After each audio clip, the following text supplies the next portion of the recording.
हरि ओम. लोकाध्यक्ष सुराध्यक्षो धर्माध्यक्ष कृताकृतः चतुरात्मा चतुर्व्यूह चतुर्दृष्टचतुर्भुजः. श्लोक क्रमांक 28 आणि नाम आहे 133. लोकाध्यक्ष. लोकाध्यक्ष म्हणजे सर्व लोकांचा साक्षी, त्रिलोकीचा स्वामी, शासन करता, सर्वत्र पूजिला जाणारा, एक तन्मे पुरुषाध्यक्ष लोकाध्यक्ष जगतप्रभू, प्रणतायानुरक्ताय प्रपन्नाय च कथ्यताम. एकनाथी भागवत 27. जैसे कर्म तैसा फळदाता, या लागी बोलीजे लोकाध्यक्षा. तूच ब्रह्मादिकांचा नियंता, प्रतिपालिता जगाचा. एकनाथी भागवत 7. संपूर्ण लोक महेश्वर हे आहे. निरंतर ज्यांची स्तुती गायल्याने मनुष्य सर्व दुःखापासून मुक्त होतो, असे श्री विष्णू लोकाध्यक्ष आहे. नाम आहे 134. सुराध्यक्ष. देवतांचा अध्यक्ष इंद्र, शिव, कृष्ण यांनाही सुराध्यक्ष म्हटले जाते. पण सकल देवतांवर ज्यांचे शासन चालते तो परमात्मा. देव, दानव, मानव आपल्या कर्मानुसार प्रारब्ध भोग घेतात, त्यांना संपूर्ण स्वातंत्र्य आहे. पण या सर्वांवर सुराध्यक्ष परमात्म्याचा अंकुश आहे, त्याचीच सत्ता आहे. त्याच्या सत्तेविना एक पानही हलत नाही. सत्वमय देव, रजोगुणी मानव, तमोगुणी दानव आपापल्या अहंकाराने परमात्म्याला विसरतात व सर्वनाश ओढवून घेतात. तेव्हा पराजित झालेले देव, मानव अथवा दानव त्या सुराध्यक्ष परमात्म्याची करुणा भागतात. अगदी ब्रह्मा, शंकर, अन्य देव देखील त्याच्या कृपाक्षेत्राची संधी मागतात. दानवी विरोधाभक्तीने लवकर परमात्मा प्राप्ती करून घेतात, असे विष्णू सुराध्यक्ष. 135. धर्माध्यक्ष. अनुरूप फल देणारा, धर्म अधर्म प्रत्यक्ष पाहणारा, यशास्त्रविधी सृज्य वर्तते कामकारता, न सिद्धिम वाप्नोति न सुखम न पराम गती. गीता 16:23. असुरी वृत्तीचे लोक शास्त्रविधीचा त्याग करून जे यज्ञादी शुभकर्मे करतात, त्यातून मान, धन, आदर, प्रसिद्धी मिळेल. पण कामक्रोधाने लोभाने कर्म केल्याने परमात्म्याची प्राप्ती होत नाही.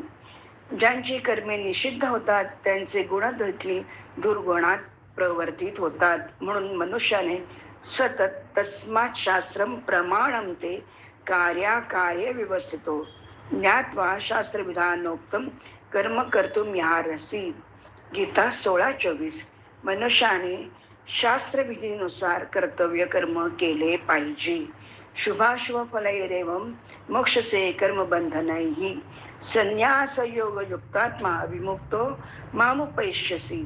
गीता 9:28. असे धर्माध्यक्ष श्री विष्णू आपल्या कर्तव्य कर्मानुसार फळ देतात. 136. कृताकृतः. कार्यरूपाने उत्पन्न आणि कारणरूपाने उत्पन्न न झालेला, कार्यगण कर्तृत्वे हेतू प्रकृती रुच्यते. गीता 13:20. पंचमहाभूते व त्यांचे विषय, शब्द, स्पर्श इत्यादी यांना कार्यकृत म्हणतात. व पंचमहाभूते, पंचकर्मेंद्रिय, पंचज्ञानेंद्रिय व मन, बुद्धी आणि अहंकार या 13 संघातातून निर्माण होणाऱ्या यांचे नाव करण. जे उत्पन्न होते ते कृत कार्य, ज्याच्याद्वारे कार्याची सिद्धी होते ती सर्व कारण. हेतू कारण. सच्चिदानंद रूपाय विश्वोत्पत्त्यादी हेतवे. भागवत महात्म्य 1. जगाची उत्पत्ती, स्थिती, लय ज्यांच्यामुळे होते, विश्वनिर्मिती हाच उद्देश, हेतू, कारण आहेत. पण तरीही ते निर्लिप्त आहेत. कृताकृतः. विश्वात्मन. विश्वाचा आत्मा. सर्व भूते त्यांच्यात आहेत, पण ते स्वतंत्र आहेत, लिप्त होत नाहीत. असे परमात्मन प्रकृतीकडून कार्य करून घेतात. जसे अलंकारात सोने, घटामठामध्ये मृत्तिका, वस्त्रात धागे, तद्वत प्रकृती पुरुष म्हणजे कृताकृतः, कार्य करणारी प्रकृती, पण मूळ कारण परमात्मा. एकोहम बहुश्याम असे विष्णू कृताकृतः आहेत. 137 चतुरात्मा. सृष्टीच्या उत्पत्तीसाठी ब्रह्मा, दक्षादी, प्रजापती, काल आणि संपूर्ण जीव या चार विभूती रूप जाणणारा असणारा संपूर्ण सृष्टी भगवंताच्या संकल्पाने उत्पन्न होत असते. परंतु सप्तर्षी भगवंताच्या मनापासून उत्पन्न झाले असे म्हटले आहे. कारण सृष्टीचा विस्तार करणारे असल्याने सृष्टी उत्पत्तीत त्यांची मुख्यता असते. दुसरे कारण हे ब्रह्मदेवाच्या मनापासून अर्थात संकल्पातून उत्पन्न झालेले आहेत. स्वतः भगवंत सृष्टी रचनेसाठी ब्रह्मदेव रूपाने प्रकट झालेले आहेत. म्हणून सप्तर्षी, 4 सनकादी आणि 14 मनू या 25 ब्रह्मदेवाचे मानसपुत्र म्हणजेच भगवंतांचे मानसपुत्र म्हटले जाते. संसारात 2 प्रकारची प्रजा आहे. एक स्त्री पुरुष संयोगातून होणारी ती बिंदुज आणि दुसरी शब्दाने म्हणजेच दीक्षा मंत्र उपदेश रूपाने होणारी ती नादज. बिंदुज प्रजा पुत्र रूपाने आणि नादज परंपरा शिष्य परंपरेने चालते. सप्तर्षी 14 मनू प्रजापती यांनी विवाह केला होता म्हणून त्यांच्यापासून उत्पन्न झालेली प्रजा ही बिंदुज आणि सनकादी 4 पुत्रांनी विवाह न करता त्यांचा उपदेश प्राप्त करून पारमार्थिक मार्गात लागणारी प्रजा ही नादज आहे. भगवंतच उत्पत्तीसाठी ब्रह्मा, विष्णू, महेश आणि काळरूप जीवात्मा होतात. म्हणूनच श्री विष्णू चतुरात्मा आहेत. 138 चतुर्व्यूह. वासुदेव, प्रद्युम्न, अनिरुद्ध आणि संकर्षण अशा 4 मूर्ती असलेला तो चतुर्व्यूह. भगवान हा शब्द श्री वासुदेव नावासाठी आहे. यालाच आदिदेव नारायण म्हटले जाते. पुरुषावताराचे 3 प्रकार. त्यातील आद्य पुरुषावतार उपरयुक्त 16 कलात्मक पुरुष म्हणजेच श्री संकर्षण होय. त्यालाच कारणार्णवशाही किंवा महाविष्णू म्हणतात. पुरुष सुक्तातील सहस्रशीर्षा पुरुष तोच हा अशरीरी प्रथम पुरुष कारण सृष्टी अर्थात तत्वसमूहाचा आत्मा आहे. आद्य पुरुषावतार भगवान ब्रह्मांडात अंतर्यामी रूपाने प्रविष्ट होतात तेव्हा तो दुसरा अवतार श्री प्रद्युम्न नावाने ओळखले जातात. तेच गर्भोदकशाही विष्णू होय. यांच्या नाभिकमलातून हिरण्यगर्भाचा प्रादुर्भाव होतो. तृतीय पुरुषावतार श्री अनिरुद्ध जो प्रादेश मात्र विग्रहाने समस्त जीवांच्या अंतर्यामी रूपात प्रत्येक जीवात अधिष्ठित असतो. या क्षीराब्धीशाही सर्वांचा पालन करता आहे. यस्यांबसी शयानस्य योग निद्रा वितन्वतः नाभिहृदांबुजादासित ब्रह्मा विश्वसृजांपती. श्रीमद्भागवत 1.3.2. चतुर्व्यूह म्हणजे 4 मूर्ती. प्रत्येक युगानुसार अनेक अवतार धारण करून युगधर्माची स्थापना करून अंतर्धान पावणे. जसे श्रीराम, लक्ष्मण, भरत, शत्रुघ्न. नंतर पुढे वासुदेव, प्रद्युम्न, अनिरुद्ध आणि संकर्षण असे श्री विष्णू चतुर्व्यूह आहेत. चतुर्द्रष्ट 139 नाम आहे. चतुर्द्रष्ट 4 धाडे असलेला नृसिंह रूप. श्रीकृष्ण पूर्ण पुरुषोत्तम भगवान असा 8वा अवतार आहे. या अवतारात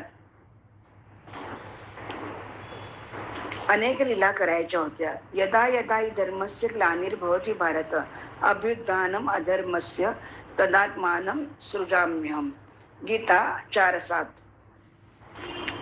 श्रीकृष्णाचा 8वा अवतार पूर्ण पुरुषोत्तम, पण नरसिंह अवतार हा लीला करण्यासाठी घेतलेला आहे. आणि म्हणूनच यदा यदा हि धर्मस्य ग्लानिर्भवति भारत अभ्युत्थानम् अधर्मस्य तदात्मानं सृजाम्यहम्. गीता 4:7. परित्राणाय साधूनां विनाशाय च दुष्कृतां धर्मसंस्थापनार्थाय संभवामि युगे युगे. गीता 4:8.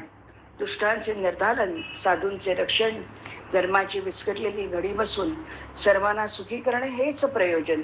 त्यानुसार भक्त प्रल्हादाच्या असुर कुळातील पिता हिरण्यकश्यपूचा वध व प्रल्हादाचे रक्षण करण्यासाठी तसे द्वारपाल जयविजयांना मिळालेल्या शापातून स्वतः पृथ्वीवर अवतार धारण करून मुक्ती करेन असे दिलेले वचन पूर्ण करण्यासाठी नृसिंह या 4थ्या अवताराचे प्रयोजन होते. यात अस्त्र शस्त्र दिवसा रात्री मनुष्य प्राणी आत नाही बाहेर नाही असा सिंहाचे मुख व मनुष्याचे धड असा नरसिंह हा पुरळा धारण केला व 4 दाढांनी व नखांनी युक्त भगवंत नृसिंहाने हिरण्यकश्यपूचा वध करून प्रल्हादाची सुटका केली असे श्री विष्णू चतुर्दृष्ट होय. 140 चतुर्भुज. चतुर्भुज म्हणजे 4 हात असलेला. तदा विलासित तुलसी हरिप्रिया सुवर्ण पीठो परिशोभितासना चतुर्भुजो पलाश विक्षणा श्यामा स्फुरेदम किरीटकुंडला गर्ग संहिता वृंदावन. 16:31. श्रीकृष्ण निरनिराळ्या कल्पामध्ये निरनिराळे अवतार धारण करतात. कधी नारायण, कधी वामन, कधी नारायण ऋषी, पण सारस्वत कल्पात प्रत्यक्ष भगवान आपल्या संपूर्ण अंश कला वैभवाने पूर्ण रूपाने प्रकट झाले. त्यांनी या अवतारात अनेक कार्य एक एक लीला करीत पूर्ण केली. ब्रह्मवैवर्त पुराणानुसार पृथ्वी देवी देवतांबरोबर सर्व लोकमहेश्वर भगवान श्रीकृष्णाच्या गोलोकात गेली. तेव्हा सर्वांच्या प्रार्थनेला अनुसरून भगवान कृष्णाने स्वयं अवतार धारण करण्याचे कबूल केले. इतक्यात ऐकून घ्या, खूप महत्वाचे. इतक्यात तिथे एक दिव्य रथ आला. त्यातून शंख चक्र गदा पद्मधारी चतुर्भुज नारायण महाविष्णू महेश्वर श्रीकृष्णांच्या दिव्य देहात लीन झाले. नंतर दुसऱ्या दिव्य रथातून धराधीश श्री विष्णू आले आणि ते राधिकेश्वर भगवानात विलीन झाले. अवतार घेण्यासाठी मनुष्य अवताराचे प्रयोजन होते, म्हणून तेथे असलेले नारायण ऋषी त्यांच्यात सामावले गेले. अशा प्रकारे विष्णू आणि नारायण रूपाला आपल्यात सामावून स्वयं भगवान वसुदेव देवकीच्या घरी शंख चक्र गदा पद्म दिव्य वस्त्रालंकारासहित चतुर्भुज रूपात अद्भुत बालकाच्या रूपात प्रकट झाले. भगवंताचे मंगलमय दिव्य शरीर अप्राकृत तर नाहीच, तर दिव्य भगवत स्वरूप आहे याची इथे साक्ष मिळते. म्हणजे जेव्हा भगवंत अवतरित झाले तेव्हा हे 4 रूपामध्ये अवतरित झाले. स्वस्वरूप भगवत देह नित्य अतर्क्य अचिंत्य ऐश्वर्य माधुर्य सौंदर्य संपन्न चिन्मय आहे आणि परिच्छिन्न असून ते नित्य विभू आहेत. सच्चिदानंद आहे असे श्री विष्णू चतुर्भुज आहेत.